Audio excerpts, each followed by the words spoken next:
Joining us now, bright and early in Las Vegas, is BYU Athletic Director Tom Holmoe. Tom, great to have you as our first guest of our live coverage, BYU Sports Nation, here back in Las Vegas. It's March 1st, and the madness has already begun. Yes, yes it has, my friend. Yes, it has. You've obviously seen the report. What's your reaction to reading that report from the San Diego Union Tribune and how it affects potentially Gonzaga, or at least the idea of it, and then maybe BYU? Yes, I have seen the report. It's interesting. This is Chapter 7 of conference talk amongst BYU for years and years. Might be Chapter 9 for all I know. But these are things I'm aware of the talk of that they've had that. It's things that are internal. We have not been involved. But I'm aware of the talk that Craig Thompson's talking about. And so it's something that, if you have listened to me through the years, and I've talked to you guys many times, I'm not going to put my stuff out on the table about where we are. You're not, Tom? It's just best to keep things internal, and I'm surprised that Craig Thompson did keep his stuff internal. How's the relationship with Craig Thompson and the Mountain West? Oh, very good. Some of you may know that Craig Thompson on the NCAA men's basketball committee right now. He filled in for one of his guys, and he's going to do this for a year, and then they'll get someone in next year. So I see him all the time. I'll see him Tuesday night for a nice social dinner. We'll have a few words. I wonder if there'll be a few coy smiles exchanged at that dinner. Tom, we appreciate you joining us. Like I said earlier, what's your schedule like leading up to Selection Sunday? Well, today I'm going to go to a women's basketball game. That's the number one thing. I actually have 3 phone calls today with conferences to talk about where they're at. I have about 7 or 8 conferences that I oversee or I'm a secondary on. So it's really going right now. And then I fly back to New York on Tuesday morning. So I'll miss our 2 finals that night here in Vegas. The life of a selection committee member. No, you heard me. I'll miss our 2 finals.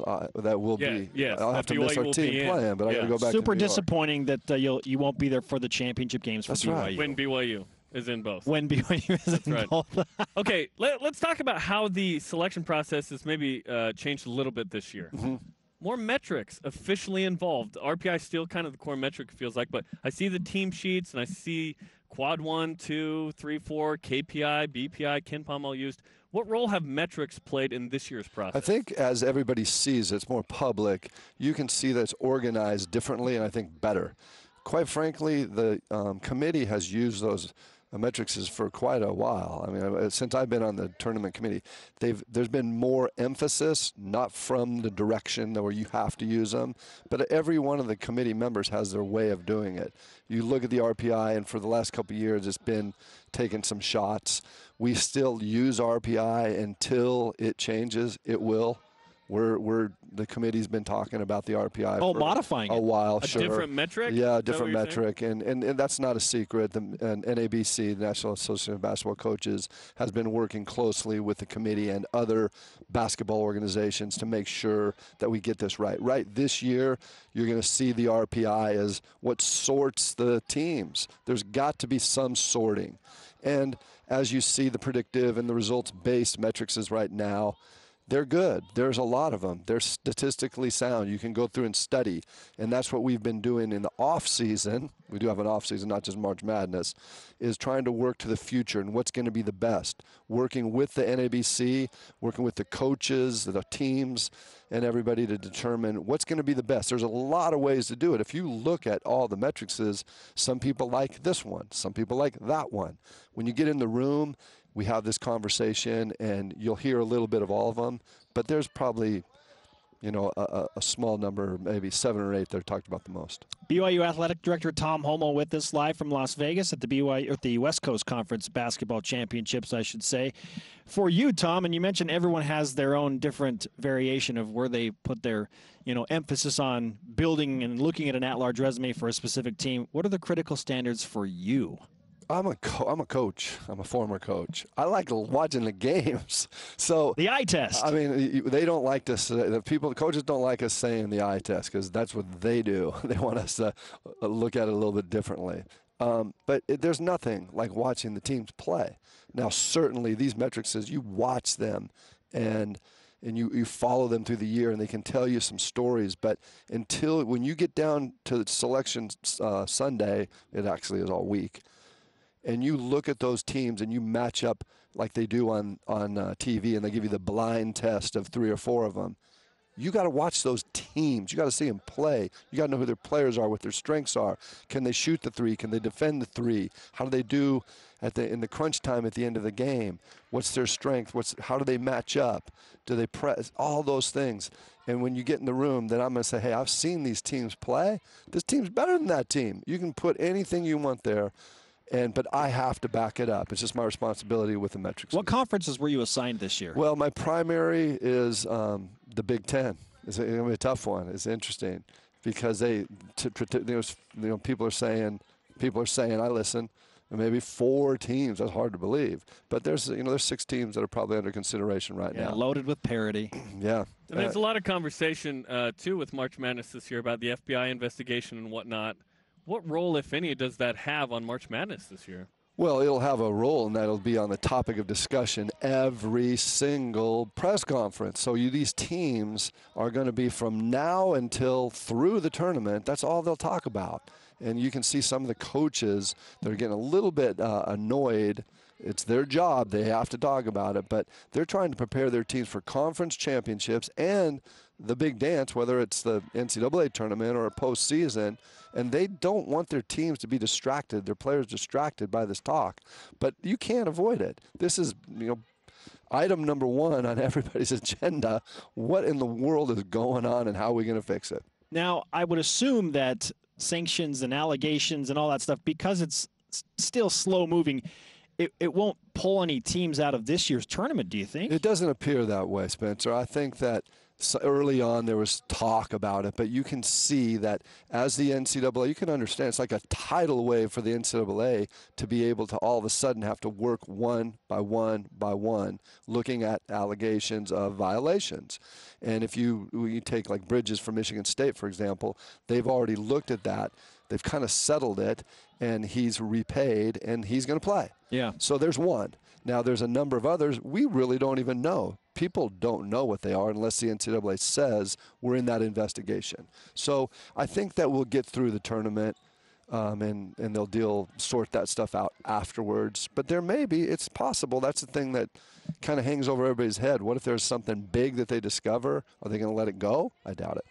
Getting back to the process of figuring out the teams, I've noticed this year with RPI, we at least see it. You guys may have been doing it, but on the team sheets, a quad 1 game, an RPI game, X through Y at home is different than X through Y neutral and road. What role has that played this year? Well, I think it's the truth. This is how it is. Coaches always ask members of the committee, just tell us what we're supposed to do to have a great shot at getting in.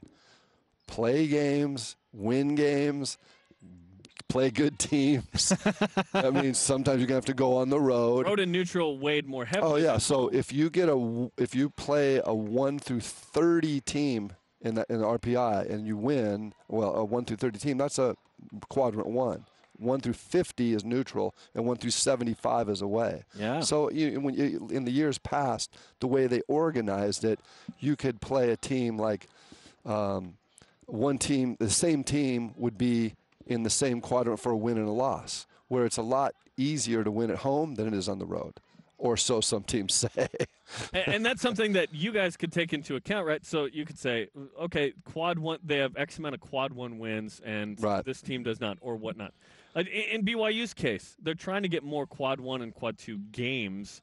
Is that something you talk with Dave about? Hey, from the selection committee idea, try and get these kind of games. And BYU had, I think, enough. Yeah. They just need to win a few more. Well, Jeremy, it's one of the things that we talk about is intent. When a lot of people don't think about that, but when you schedule, like Princeton was a really good team in past years. They had a down year, but we had Princeton on the road. That could have, maybe last year, if you look at their RPI, that might have been a quadrant 1 win. Yeah, sure. I mean, top 75 on the road. Yeah, this year it's a 3. Yeah. And that happens not just with us, but there's lots of, like, you try to find Illinois a team. State's a better win for BYU than that. Yeah, but Illinois State last year was on the bubble. They were one of the number 1 seeds on the NIT. They were one of the first 4 out. Mm-hmm. And so we got them on the schedule, and then they're a good team, but they just don't have the team they did last year. So intent is important. And I think one of the things you look at the quadrant, and this has been one of the criticisms, is that you look from a quadrant 1, and you might have an RPI of 74 if you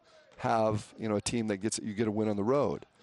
We don't look at a 1 and a 75 the same, even though they're in the quadrant. Some people will group them and say, oh, they have 8 quadrant 1 wins. Well, when we get in the room, we don't say that a number 2 win is the same as a 65. Certainly. So we delineate. We delineate. It's a way of organizing or sorting. But when it comes right down to it, there's way more than just the numbers. Right. And there's a lot of numbers, too. It's just what do you value and how do you value it? Right. Yeah. Well, and how much do you value teams playing well late in February and early in March compared to, they got a big win in late November, early December? It's complicated because we're instructed to look at every game. So the first game of the season, when you're playing maybe in a tournament, an MTE, those are big games. And then people say, kind of the non-conference schedule, you kind of try to get your groove going. You're not playing against great teams. Those count, and they want them all to count. But I will say this. When you get into these tournaments where all the chips are on the line, you got to look at those games. They play harder. They play better. Some teams crack. And I look at those and go, I'm not going to overwhelmingly look at that, but you got to take that into consideration at some point. That's a factor. But that's just every individual. The 10 people in the room will look at that a little bit differently. The Mountain West, it felt like there was more margin for error for BYU hoops in getting an at-large should they not win the tourney. The West Coast Conference has been a little harder to get an at-large to be a 3-bid league should St. Mary's be there as well. Do you feel like the margin for error is a little smaller in the West Coast Conference the last couple of years? I don't know. You just got to have a better non-conference. I think you got to beat Gonzaga in the regular season, beat St. Mary's in the regular season, and you pick up a lot of power when you do that. I mean, whether it's RPI or BPI, whatever, when you beat those teams, you move up. Well, and BYU's whatever the they've numbers had are. a big road win at Gonzaga the last 3 years. But that was late after they'd stumbled. Yeah. So you got to be consistent throughout the course of the season, and that's one of the things that's difficult if you're not in a P5. So if you're in the ACC, Atlantic Coast Conference, and right now people are talking that there's 11 teams under consideration. When you play every night, except for maybe the last 4 teams, you could lose and you're not going to drop because everybody in that is in the top 100. Not I'm not exactly sure where the numbers are today, but most of them. Pretty close. So you're every night in and night out, and I think like a team like BYU, if we were in the Power 6 conference, we're going to get some wins. We're going to pick up some wins. Now we might pick up quite a few more losses, but it would be interesting to see how. I always think, how would our team do in a big conference like that? And going back to what you're saying, when you're in the Mountain West Conference or the West Coast Conference, you don't have as many opportunities to get those wins. Yeah, certainly. But you have opportunities to get losses. Yeah, all the time. And you have to avoid those. You can't slip up. Right. We've kind of talked about that, and we call them non-Saint Zaga losses. That BYU's averaging 3 a year. If they can get that down to 1, now you're in business. There's no question about that. When you look at the mid-major schools, I'm watching them all year, and I'm kind of pulling for those. Don't slip up. Give yourself a chance against the Power 6 conferences. So that, but and I think even in the room, you can get away with 1 or 2 losses, and depending on how it is and how it came about. But when they get to 3 and 4, it's just difficult. Now in basketball, you say Power 6. So who is the 6th power conference? The Big East. Yeah, right. I figured as much. Still, they had Creighton and Xavier, and those are Xavier big time this year. Yeah. Yeah. There's no question about that.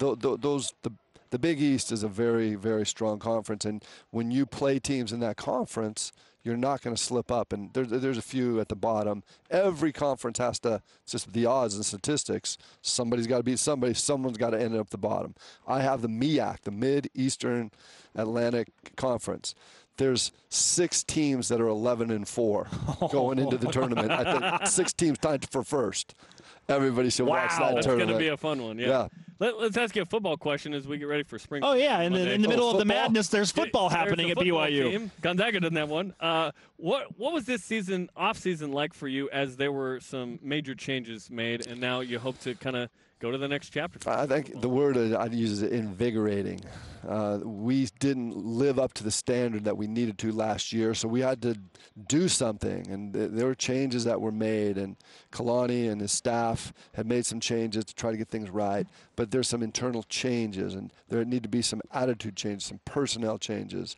And as I watch that happen, I'm invigorated. I'm interested to see how this chemistry, it all comes together.